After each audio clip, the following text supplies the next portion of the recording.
Seguimos en Madrid, seguimos aquí en la sede, estamos ubicados, como ya hemos comentado en otras entrevistas, en la sede de la Fundación 11, donde se está celebrando, llevamos ya unas cuantas horas de recorrido, el Congreso del 50 aniversario de la Liga Reumatológica Española. Una liga que hace ni más ni menos que 50 años nació con el objetivo de ayudar a las personas que sufren enfermedades reumáticas y también a nivel musculoesquelético. Además de colaborar con profesionales sanitarios en el ámbito de la investigación de nuevos tratamientos que contribuyan a aliviar el dolor de tantas personas que sufren a diario esas enfermedades que, recordemos, suponen aproximadamente 250 patologías diferentes y con más de 12 millones de pacientes en España, en nuestro país. Hemos de decir también que para conmemorar este aniversario se han convocado a todas las entidades que conforman dicha asociación, que recordemos son entidades repartidas por todo el territorio nacional. En este evento se están repasando, conversando a fondo tanto el presente como el ahora y el futuro, sobre todo el futuro del que ahora hablaremos, de la investigación sobre estas patologías y los problemas más importantes que afectan actualmente tanto a los pacientes como a sus familias, a su entorno. Vamos a hablar con la doctora Loreto Carmona. Doctora, encantado, bienvenida. Muchas gracias a vosotros. Gracias. La doctora Loreto Carmona es directora científica del Instituto de Salud Musculoesquelético de Madrid, además de Chair de Advocacy de la Alianza Europea de Asociaciones en Reumatología. Bien, doctora, si le parece, la doctora acaba de hacer una ponencia hace pocos minutos, interesantísima. No vamos a repetir el contenido de la ponencia, evidentemente, porque necesitaríamos al menos una hora o más de tiempo, pero sí que me gustaría, a grandes rasgos, que comentara, doctora Carmona, algunos aspectos relevantes en relación a su aportación, no solamente en este congreso, sino en general, para, como antes decía, para la ayuda y para la investigación de esas personas que están diagnosticadas y otras que no lo están, pero que lo estarán en un futuro, porque, por cierto, 12 millones de pacientes en España y el número va creciendo, ¿no? Pues evidentemente va a crecer, claro, porque hay muchísimos determinantes de la salud musculoesquelética y entre ellos están la edad. Claro. Cada vez vamos a edades más mayores. Cada vez somos más longevos y un poco es el precio que hemos de pagar, ¿no? Exacto. De alguna forma. Exacto. Y luego, pues, si no nos cuidamos mucho, hay algunas cosas que también nos pueden llevar a tener más enfermedades. ¿Sí? Bien, doctora Carmona, para usted, que está implicada, yo creo que al 100% en el tema de la reumatología, de las enfermedades musculoesqueléticas, tanto a nivel personal como profesional, ¿qué significa estar presente aquí en este congreso del 50 aniversario, que son 50 años que han pasado rápidamente, como un soplo, ¿verdad? ¿Para usted qué representa este evento? Pues es un regalo porque realmente es como reconocer todo lo que han hecho nuestros compañeros, toda la voz que han dado a los pacientes, sobre todo, que siempre han tenido una voz muy finita, han sido bastante invisibles, y llegar a 50 años en esta buena forma física, pues es siempre una alegría. Sobre todo me parece que es un regalo. Claro. Y además hay que decir que, aunque llevamos pocas horas, queda toda la tarde y el día de mañana, la acogida que está teniendo el Congreso, sobre todo por las asociaciones de pacientes, es realmente sorprendente en el mejor sentido de la palabra. Sí, he estado en otros congresos del IRE y la verdad es que lo veo con mucha vitalidad ahora mismo. Sí, la sala estaba llena. Sí. Y además, comentándolo en otras entrevistas que hemos hecho, son pacientes muy motivados, con ganas de aprender, de conocer a fondo y de aportar aquello que ellos puedan, a partir de esos conocimientos, en beneficio de todos los demás pacientes, ¿no?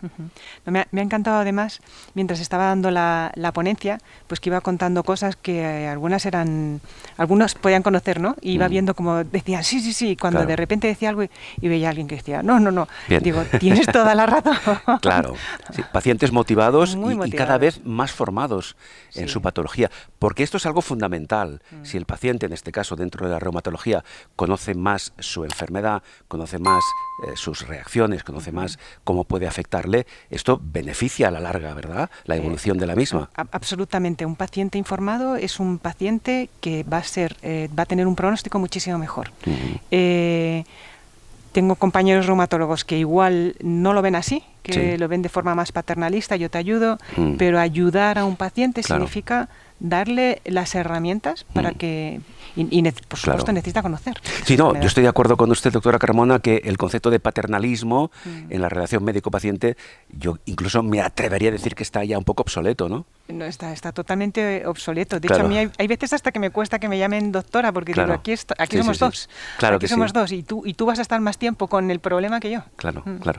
Bien, doctora, dentro de este contexto del Congreso, claro, dentro del mundo de las asociaciones, de los profesionales, de los investigadores, ahora hablaremos de temas de investigación, hay diferentes voces, evidentemente, cada una de ellas, cada una de ellas defiende, por decirlo así de manera gráfica, su criterio, defiende sus objetivos, su parcela. En parte entiendo que es positivo que exista esta diversidad, pero también por otra parte, no sé hasta qué punto no sería deseable, o no sé hasta qué punto ustedes persiguen el que de alguna forma se unifique todo ello en una voz que sea común. Totalmente. De hecho, mi objetivo como chair de advocacy, que soy en EULAR, es que todos hablemos con una sola voz. Cada uno utiliza un lenguaje distinto y cada uno tiene unas prioridades distintas, pero al final todas van a redundar en lo mismo. O sea, que la vida de las personas con estas enfermedades sea la mejor posible. Entonces, yo tengo que saber qué necesita el investigador, tengo que saber qué necesita el médico, qué necesita la enfermera y qué necesita el paciente. Y entre todos, pidiendo las mismas cosas y juntos vamos a conseguir muchísimas más. Claro, pero eso no es difícil, complicado. Es decir, la filosofía es esta, evidentemente, pero existiendo este abanico tan amplio de criterios, de prioridades, de parcelas, ¿cómo creen ustedes, desde aquí, desde la LIRE, que, en fin, que ese proceso puede ser viable, incluso si es mejor a corto o medio plazo, para resolver esa incógnita, que todos vayan en una misma dirección y que la voz sea una voz unificada que recoja la mayoría de criterios? Yo estoy en una posición muy, muy, muy privilegiada, ¿vale? Durante 2 años he recogido la voz y la perspectiva de todos. Y cuando la pones organizada, al final es la misma. Lo que pasa es que no se dan cuenta porque hablan distintos lenguajes, pero es la misma. Entonces, explicándoles que están diciendo las mismas cosas y que necesitan a unos y a los otros, esta es la manera de seguir adelante. Se dicen las mismas cosas desde niveles diferentes, pero al final el objetivo es común. Claro, todos al final lo que queremos es que el paciente esté bien. Bien. A ver, hay diferentes prioridades. Una de ellas, en especial a la que usted se ha referido antes, doctora, es trabajar, o de hecho ya se está trabajando de alguna forma, para mejorar en la medida de lo posible el concepto de calidad asistencial. Y me gustaría en esta línea 2 cosas. Primero, que valorara usted hasta este momento, de alguna forma, el nivel de calidad asistencial que se ha dado a los pacientes de patologías reumatológicas hasta ahora, y cuál sería el objetivo a conseguir para obtener esta mejora. Digamos que en España la calidad asistencial en reumatología es adecuada, pero hay muchos puntos de mejora, sobre todo de coordinación. Estamos hablando de enfermedades crónicas que necesitan mucha coordinación entre especializada, primaria, para poder llegar bien al diagnóstico, para poder no solamente diagnosticarles y tratarles, sino seguirles en el tiempo, porque es que es como dejarles ahí sueltos, ¿no? Toda esta práctica clínica que se está haciendo ahora, además está viendo afectada por muchísimos, por el contexto, ¿no? La relación médico-paciente no es la mejor que estamos teniendo, o sea, últimamente desde el COVID la relación médico-paciente no es la mejor. Bueno, perdón, pero poco a poco parece que se está recuperando, ¿no? Está empezando a volver a esa relación, digamos, más directa que había antes de la pandemia. Sí, pero sigue habiendo un ordenador por delante al que hay que meterle muchos datos. O sea, es como un monstruo que está ahí que realmente te impide estar hablando con el paciente. Que es lo que el paciente quiere y desea en muchos casos, hablarle directamente a su doctor, a su médico. De todas formas, y lo he comentado en la ponencia, hay algunos pacientes que para según qué cosas, por ejemplo, para el resultado de unos análisis, lo que prefieren es que se lo digan rápido o por teléfono o incluso por una videoconsulta. Pero hay momentos en los que sí que necesitan estar cara a cara. Y los dos pones en situación, o sea, necesita haber empatía. Claro, revertir de alguna forma el hecho, como comenta la doctora, de que a raíz de la pandemia se instauró, digamos, la teleconsulta, que muchos dicen que está aquí para quedarse, no sé la doctora...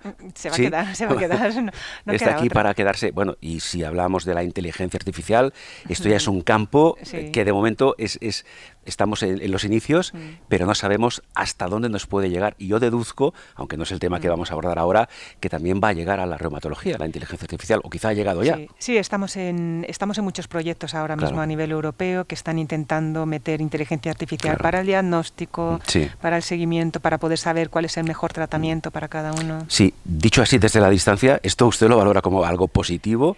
¿Va a ser positivo? ¿Va a generar mucha controversia? Yo es que, a ver, siempre lo veo todo positivo, ¿no? Bien. Yo siempre lo veo todo positivo. Porque es una buena actitud. Me van a dar lo mismo. Claro. Luego ya se verá. Y claro. Lo veo positivo, pero también intento que no se desmande, quiero decir. Claro. Existen todavía muchas incógnitas en cómo, cuándo, por qué pasará, qué resultados dará, hasta dónde puede llegar, diagnóstico diagnóstico claro. Qué impacto, todo esto hace falta. Habrá que darle tiempo al tiempo. Sí. Aquí lo que pasa es que vamos muy acelerados, ¿eh? Sí, me temo que sí. Volviendo al tema de la mejora de la calidad asistencial, intentando concretarlo un poco más, a partir de ahora, ¿en qué aspectos clave considera que debería mejorarse? Y siendo así, claro, hemos de hablar de recursos, porque si no hay recursos disponibles, ciertas mejoras no son viables. Clarísimo. Diagnóstico precoz, ¿no? Alguien no puede estar con una enfermedad reumática 6 años dando vueltas. Profesionales, acceso a profesionales. Sí. Hay pacientes que lo que necesitan es tener acceso a un fisioterapeuta, a un reumatólogo, a una enfermera. Sí. No existen. Claro, a nivel multidisciplinar. Sí, sería. Eso es acceso a todos. Ahora mismo hay muchos reumatólogos que se están jubilando. En España estamos ya en un momento crítico. Pero quiere decir, perdón, que existe o que puede existir, entre comillas, una crisis de vocaciones para los futuros reumatólogos. Hay un poco de crisis de vocaciones, pero sobre todo lo que hay es unos números estancados y en descenso. En descenso. Claro. ¿Y eso por qué ocurre? Y sin embargo, cada vez somos más. Claro. Con lo cual, esto va a ser... Claro, pero a nivel profesional, ¿por qué cree usted que estamos en descenso en cuanto a las futuras nuevas generaciones de reumatólogos? Digamos que el pecado original está en la universidad. En la universidad todavía necesita haber más reumatólogos porque realmente no se nos forma. Yo en la carrera solo tuve una semana de reumatología.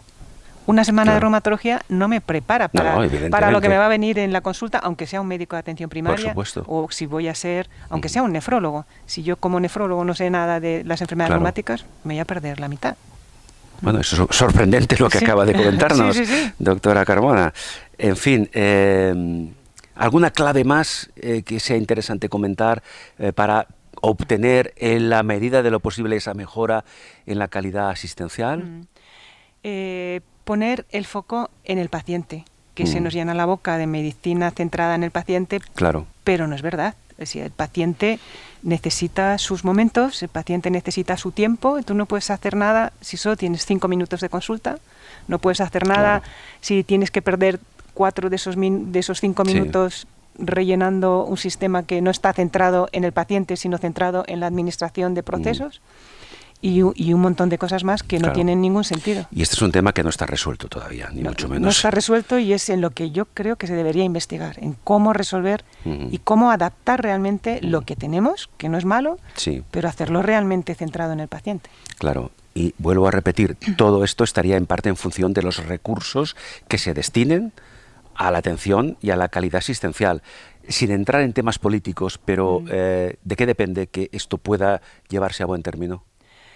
Pues depende mucho de que las voces nuestras lleguen a donde tengan que Claro, llegar. que antes decíamos, esa voz Sí. única presione Exacto. en este sentido. Sí. Y a ver, ahora estamos en un momento muy estratégico para nosotros, porque está el manifiesto de EULAR, está el manifiesto del IRE, tenemos muy buenas relaciones entre médicos, especialistas. Es un buen momento ahora. Es un momento muy oportuno. Podemos tener un salto cualitativo.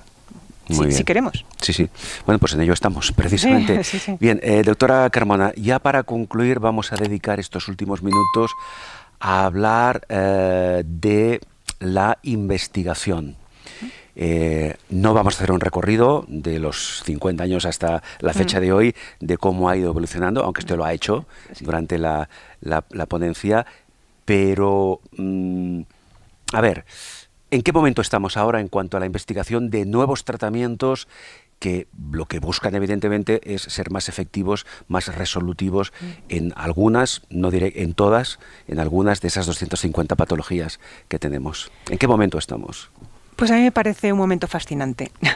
Y es que soy muy positiva, pero es que además lo es. Digamos que la ciencia se ha complicado mucho. Cada vez hace falta saber más para poder entender lo que está ocurriendo en la ciencia, pero a la vez los científicos hemos entendido la necesidad de trabajar juntos, de nuevo esa voz única, intentar entender todos los lenguajes, y esto está siendo posible. Y lo que necesitamos realmente es que a toda la ciencia básica que ocurre en los laboratorios, todas estas nuevas moléculas que están apareciendo, muchísimas, se una la voz del paciente, las prioridades del paciente, y entre todos saquemos adelante lo que realmente queremos.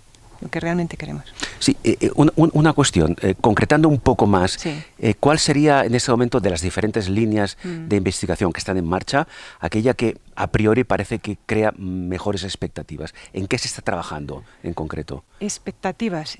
Es que todas van muy bien. Todas van muy bien. Todas van muy bien, van súper bien. Ya ven ustedes que la doctora es optimista por naturaleza. No, la más difícil yo creo que es la implementación. Implementación significa poner en práctica todo lo que ya se sabe. Yo creo que, digamos que tenemos el saco de ciencia hasta aquí arriba, pero lo que nos cuesta ahora es poner esto en la práctica clínica. Yo creo que lo que hay que hacer ahora es investigación de traspasar todo esto aquí. Trasladar la teoría a la práctica diaria. Eso es lo más importante. Nos hacen falta científicos con esa mentalidad.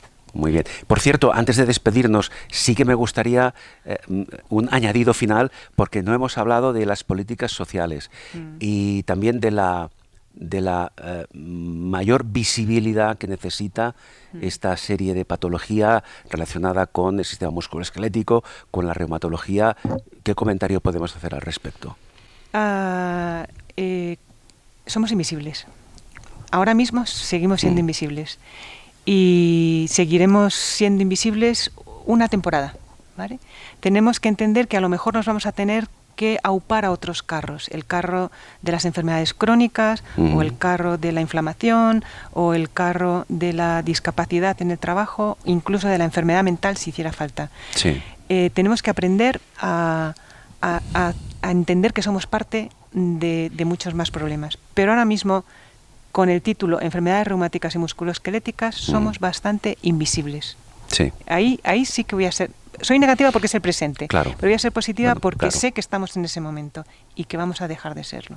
Sí, por favor, doctora, mire usted a la cámara y una reflexión final. Diríjase a un hipotético paciente al cual le acaban de diagnosticar una enfermedad reumática o musculoesquelética. ¿Qué reflexión porque esa persona evidentemente después del diagnóstico pues está preocupada porque, en fin, sin entrar en una posible patología diagnosticada, pero sí que, en fin, tiene una sintomatología. El dolor, por cierto, que no lo hemos comentado, es una sintomatología que va asociada a muchas enfermedades reumatológicas. ¿Qué reflexión le diría usted a esa persona? ¿Qué reflexión le daría usted a esa persona para que sea consciente de que va a tener que implicarse en su propia patología y convertirse, si es que es posible, en un paciente formado para sobrellevar de la mejor manera posible su futuro a medio o a largo plazo, depende del tipo de evolución de esa patología. ¿Qué le diría? Pues le diría, acabas de ser diagnosticado de una enfermedad que hoy en día tiene unos visos de ir bien muy altos. Hay muchísima investigación que nos va a ayudar para ponerte en lo mejor de todo. Tienes un equipo a tu lado que te va a estar acompañando durante toda la enfermedad, pero tú eres el capitán de ese equipo. Tú tienes que saber de qué va tu enfermedad, tienes que darnos pistas de por dónde va a ir tu enfermedad, te vamos a ayudar muchísimo, te vamos a enseñar, pero necesitas tomar las riendas de tu enfermedad. Estamos en tu equipo. Estamos en el mismo equipo, doctora. Muchísimas gracias, muy amable. Gracias a la doctora Loreto Carmona, es directora, como decíamos antes, directora científica del Instituto de Salud Musculoesquelético de Madrid, además de Chair de Advocacy de la Alianza Europea de Asociaciones de Reumatología. Repito, un abrazo, muchísimas gracias y nos seguimos viendo por aquí. Sí, muy bien.